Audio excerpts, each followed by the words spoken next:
tukiangazia fasihi ya chozi la heri.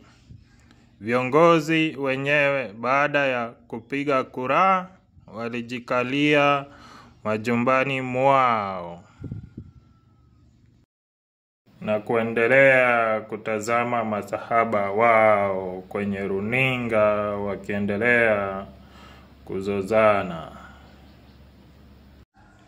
Mchezo wa polisi kukimbizana na raia ulianza.